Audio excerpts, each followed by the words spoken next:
నమస్తే సార్. నమస్కారం అమ్మా. సార్ ఎవరికైనా షుగర్ వచ్చింది అనంగానే వాళ్ళు ఫస్ట్ ఆలోచించేది ఏంటి అనంటే, మేము ఏ రకాల కూరగాయలు తినాలి, ఏవి తినకూడదు, ఏ రకాల పండ్లు తినాలి, ఏవి తినకూడదు. ఏదన్నా తినాలి అంటే ఆహారం ఏది ఆలోచన. తినాలి అన్న ఆలోచన ఉంటుంది. ఆలోచనలో ఎస్ ఎస్. ఉంటారు. సో ఏది తింటే ఏమి ఎక్కువైపోతాదో, ఎలాంటి ప్రాబ్లమ్స్ వస్తాయో అన్న ఆలోచనలో ఉంటారు. అయితే షుగర్ వచ్చిన వాళ్ళు తినకూడని కూరగాయలేంటి, తినకూడని పండ్లేంటి సార్? అసలు ఫస్ట్ మనం ఇక్కడ తెలుసుకోవాలి, షుగర్ వచ్చింది, అందరికీ షుగర్ ఉంటుంది, మీకు ఉంటుంది, నాకు ఉంటుంది. మనిషి అనే ప్రతి వాళ్ళకి షుగర్ ఉంటుంది. షుగర్ ఉండకపోవడం అనేది జరగదు. అది అబ్నార్మల్ కండిషన్స్, షుగర్ లెవెల్స్ పెరగడం అంతే, అసంబద్ధంగా పెరిగిపోతాయి. వ్యాధి అని చెప్పడానికి కూడా లేదు, వ్యాధి అని చెప్పకూడదు వాస్తవానికి. దాన్ని ఏంటంటే కండిషన్, తెలుగులో చెప్తాం మధుమేహము అని చెప్తాం. సో ఇంగ్లీష్లో వచ్చి షుగర్ వచ్చింది, డయాబెటీస్ వచ్చింది అనే కండిషన్ అంతే తప్ప అది డిసీజ్ కాదు.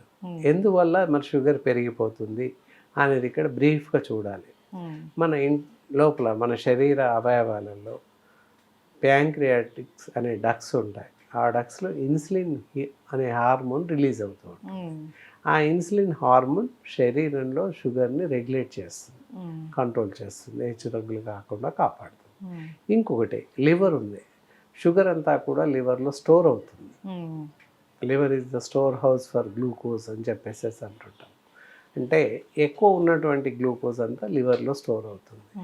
మన శరీరానికి ఎంత అవసరం ఉంటుంది అంత రెగ్యులేట్ చేస్తూ శరీరం మన రక్తంలోకి పంపిస్తుంటుంది లివర్. ఈ రెండు మన యొక్క షుగర్ లెవెల్స్ని కంట్రోల్ చేస్తుంటాయి. హార్మోన్ అనేది షుగర్ హెచ్చు తగ్గులు కాకుండా, షుగర్ పెరగకుండా చూస్తుంది. వచ్చిన షుగర్ని నిల్వ చేయడం, బయట నుంచి వచ్చినటువంటి షుగర్ని నిల్వ చేసుకోవడం లివర్ యొక్క విధి. చేసుకొని అవసరాన్ని బట్టి రక్తంలోకి పంపిస్తుంది. అందుకే నిరాహార దీక్ష చేసిన వాళ్ళు 4 రోజులు 5 రోజులైనా ఏమవ్వదు. 6వ రోజుకి బలవంతంగా గ్లూకోజ్ పెడతారు, బయట నుంచి గ్లూకోజ్ ఇస్తాం. ఎందుకంటే నీరసించిపోతారు. మనం ఏ ఆహారం తీసుకున్నా, రైస్ తీసుకున్నా, వీట్ తీసుకున్నా, ఎనీ అదర్ ఫుడ్ ఏది తీసుకున్నప్పటికీ అది గ్లూకోజ్గా మారి శరీరానికి శక్తినిస్తుంది అంతే. మనం ఎలాంటి ఆహారం తీసుకున్నా ఇట్ ఈస్ టర్న్డ్ యాజ్ గ్లూకోజ్గా మారి శరీరానికి శక్తినిస్తుంది. అందుకే వాడు ఏదో కంపెనీ వాడు glucose is the secret of my energy అని చెప్తుంటారు. ఎగ్జాక్ట్లీ కరెక్ట్ అనమాట. గ్లూకోజ్ ఇవ్వగానే కొంత ఎనర్జీ వస్తుంది. అందుకే గ్లూకోజ్ పెట్టగానే పడుకున్న వాళ్ళు వేసుకోవచ్చు ఉంటారు. అంటే ఇట్ మీన్స్ దాని యొక్క ఎనర్జీ ప్రభావం ఉంటుంది. అలా మనం తీసుకునే ఆహారం కూడా 2 రోజులు ఇస్తాం గ్లూకోజ్, 3వ రోజు నుంచి ఆహారం మంచిగా సమంగా తీసుకోండి అని చెప్తాం. అంటే సమంగా తీసుకుంటే గ్లూకోజ్ సీక్రెట్ అవుతుంది, దానివల్ల శరీరం నిలబడుతుంది. మరి అలా ఉండే గ్లూకోజ్ ఎక్కువైతే రక్తంలో ఎక్కువ పేరుకుపోతే, ఎందుకు పేరుకుపోతుంది? ఇన్సులిన్ అనే హార్మోన్ కరెక్ట్గా రిలీజ్ అవ్వదు కాబట్టి షుగర్ లెవెల్స్ పెరిగిపోతాయి, పెచ్చరిల్లిపోతాయి. ఎందుకు పెరుగుతాయి అంటే అది హార్మోన్ తగ్గడం వల్ల న్యాచురల్గా తగ్గిపోతుంది కనుక షుగర్ లెవెల్ కంట్రోల్ అవ్వదు. సో ఇట్ ఈస్ ఇద్దమిద్దంగా పెరిగిపోతుంది. మరి అలా పెరిగిన వాళ్ళని డయాబెటీస్ పెరిగింది, డయాబెటీస్ పేషెంట్స్ అని, లేకపోతే షుగర్ వ్యాధిగ్రస్తులని వాడుక పరిభాషలో చెప్తూ ఉంటాం. సరే ఏది ఏమైనా షుగర్ వచ్చిన వాళ్ళు ఏ ఆహారం తినాలి, ఏ ఆహారం తినకూడదు అనేటటువంటి 1,00,000 ప్రశ్నలు జనాల ముందు ఉన్నాయి. ఎంత చెప్పినప్పటికీ ఇంకా అపోహలు, ఆలోచనలు ఉన్నాయి. కొంతమంది భోజనం పూర్తి మానేస్తారు, కొంతమంది ఒకే టైప్ రైస్ తింటారు, కొంతమంది పళ్ళు ఏం తినాలి అని పళ్ళు మాత్రమే తినేవాళ్ళు ఉన్నారు. అలా కాకుండా సమంగా భోజనం చేయాలి. ఎలా భోజనం చేయాలి అనేది ఫస్ట్ పేషెంట్స్కి తెలవాలి. డయాబెటిక్ పేషెంట్స్కి ఉదయం అల్పాహారం ఏదైనా తినండి, టిఫిన్స్ ఏవైనా, ఇడ్లీ తినొచ్చు, వడ తినొచ్చు, పూరి తినొచ్చు, ఏవైనా ఉప్మా తినొచ్చు, రవ్వ ఉప్మా, జొన్న ఉప్మా ఏదైనా మేబీ తీసుకోవచ్చు. మధ్యాహ్నం రైస్ తీసుకోవచ్చు, రకరకాల రైస్లు వాడుతున్నారు, మామూలు రైస్ కూడా తీసుకోవచ్చు విత్ వెజిటేబుల్స్. అన్ని రకాల వెజిటేబుల్స్ తినొచ్చు. నాన్ వెజిటేరియన్స్ అయినట్టయితే చికెన్, ఎగ్, ఫిష్ తినొచ్చు టిఫిన్లో కానీ భోజనంలో కానీ. మటన్ మాత్రం ఎవరు తినకూడదు. నాన్ వెజిటేరియన్స్ ఎవరైనా మటన్, ఫ్రాన్స్, రొయ్యలు, ఎండు చేపలు తినకూడదు. ఇక నైట్ డిన్నర్ విషయానికి వస్తే మళ్ళీ అల్పాహారం మాత్రమే తీసుకోవాలి. అక్కడ వీట్, గోధుమతో కానీ జొన్నతో తయారు చేసినవి కానీ ఇలాంటివి తీసుకోవాలి రాత్రి. ఈ విధంగా ఆహారం తీసుకున్నట్లయితే షుగర్ కొంతవరకు నీలకడగా ఉంటుంది. ఇక పళ్ళు అదంతా సప్లిమెంట్ అనమాట. ఇది ప్రధాన ఆహారం. పళ్ళు సప్లిమెంట్ డైట్. ఆహారం తీసుకుంటూనే పళ్ళు తినాలి, అంతేకాని పళ్ళు తింటూ ఆహారం మానేయకూడదు. అందరు చేస్తున్న తప్పదే. అయితే షుగర్ వ్యాధిగ్రస్తులు ఎలాంటి పళ్ళు తినాలి, తినకూడదు, ముందు ఏవి తినకూడదు చూస్తాం. ఓకే. చూస్తే ఏంటంటే ఇది అరటి పళ్ళు, మామిడి పళ్ళు, పప్పాయ, సపోటా, ఆ, తీయని ద్రాక్ష, ఇవి అస్సలు తినకూడదు. కంప్లీట్ అవాయిడ్ చేయాలి సార్? కంప్లీట్ అవాయిడ్ చేయాలి, ఎప్పుడు కూడా తినకూడదు. ఓకే. స్వీట్స్తో పాటు ఇవన్నీ అవాయిడ్ చేయాలి. వాటర్ మిలన్ తినొచ్చు అని చెప్పాము ఇంతకుముందు, కానీ ఇప్పుడు తినకూడదు.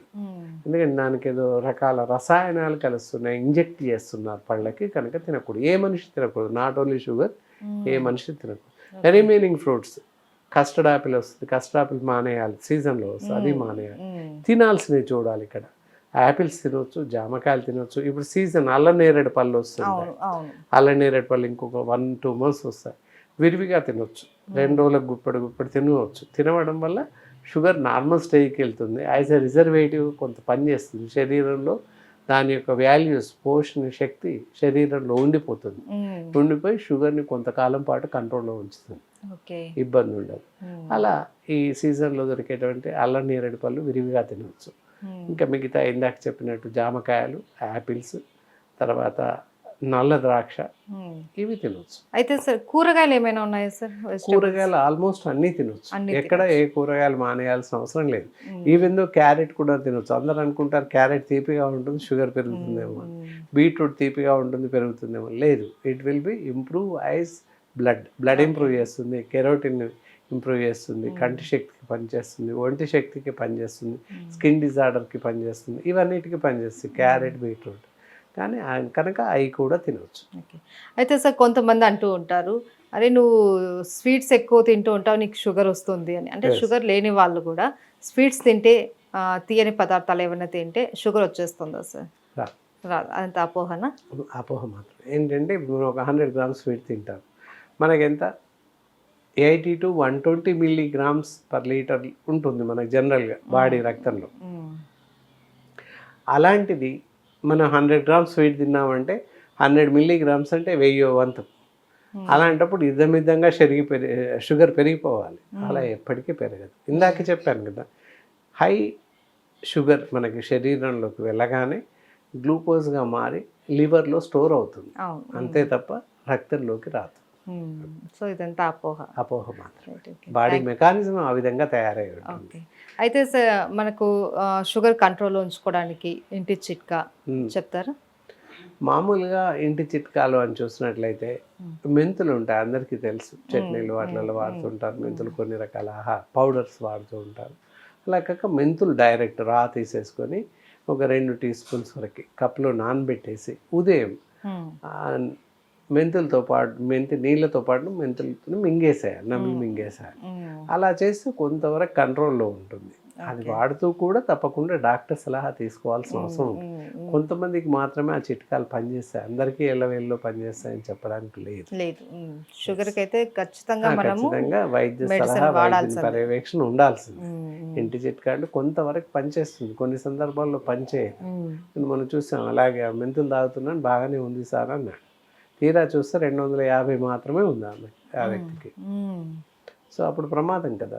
పోయిన నెల ఇప్పుడు 2 నెలల కింద చూసుకున్నాడు, బాగానే ఉంది. ఆయన చూసినప్పుడు ఎప్పుడు బాగానే ఉంది, మళ్ళీ తర్వాత పెరిగిపోయింది. సడన్గా ఓ రాత్రి ఎప్పుడో ఎక్కువ పెరిగిపోయి 400-500 అయితే బ్రెయిన్ స్ట్రోక్ వస్తుంది, లేదా హార్ట్ డిసీజ్ వస్తుంది, కొలాప్స్. షుగర్ వల్ల చాలా ప్రాణాంతకమైన వ్యాధులు వచ్చే అవకాశం ఉంది. ప్రతి దాన్ని దాన్ని ఎక్కువ చేస్తాను అనమాట. ఐసైట్ వస్తుంది, గ్లూకోమా వస్తుంది, డయాబెటిక్ రెటినోపతి వస్తుంది, డయాబెటిక్ నెఫ్రైటిస్ వస్తుంది, కిడ్నీ వ్యాధి, అలాగే డయాబెటిక్ న్యూరోపతి వస్తుంది, పెరాలిసిస్. ఇలా ఇన్ని రకాల జబ్బులు రావడానికి షుగర్ దోహదపడుతుంది, త్వరగా రావడానికి. కాబట్టి షుగర్ వ్యాధి వస్తే తేలిగ్గా తీసుకోకుండా దాన్ని అదుపులో ఉంచడానికి ప్రయత్నం చేయాలి. ఎప్పుడు నార్మల్గా ఉంచుకోవాలి. నార్మల్గా ఉంది అని మనం అలక్ష్యం చేయకూడదు. ప్రతి నెల తప్పకుండా మానిటరింగ్ చేసుకోవాలి, మందు వాడుతూ ఉండాలి. అది సహజంగా చేయాల్సిన పని. ఆయుర్వేదంలో తినుకున్న మెడిసిన్ ఏంటి? చాలా అద్భుతమైనటువంటి మెడిసిన్స్ ఉన్నాయి. అందరు అనుకుంటారు అలోపతి ఇంగ్లీష్ మందులు వాడుతున్నాం కదా, ఎప్పుడు వాడాలి, ఆయుర్వేదిక్ కూడా ఎప్పుడు వాడాలి, ఏం తేడా ఏముంది, ఏది వాడుతుంది అని చెప్పేసి అనుకోవచ్చు. కానీ ఇక్కడ అలోపతి మెడిసిన్ వాడడంలో శరీరాంగాలపైన, ఇతర అవయవాలపైన వాటి యొక్క దుష్ఫలితాలు ఉంటాయి. కాబట్టి ఈ అలోపతి మెడిసిన్స్ కన్నా కూడా ఆయుర్వేదిక్ మెడిసిన్స్ భారతీయ సనాతన వైద్య విధానం కనుక సో ఎలాంటి అవలక్షణాలు కానీ దుష్ఫలితాలు కానీ మందు రియాక్షన్ రావడం కానీ జరగదు. సవ్యంగా షుగర్కి మాత్రమే పనిచేస్తుంది. అందువల్ల ఈ మందును నిరభ్యంతరంగా వాడచ్చు. మధుర యోగం చెప్పేసి కనిపిస్తుంది.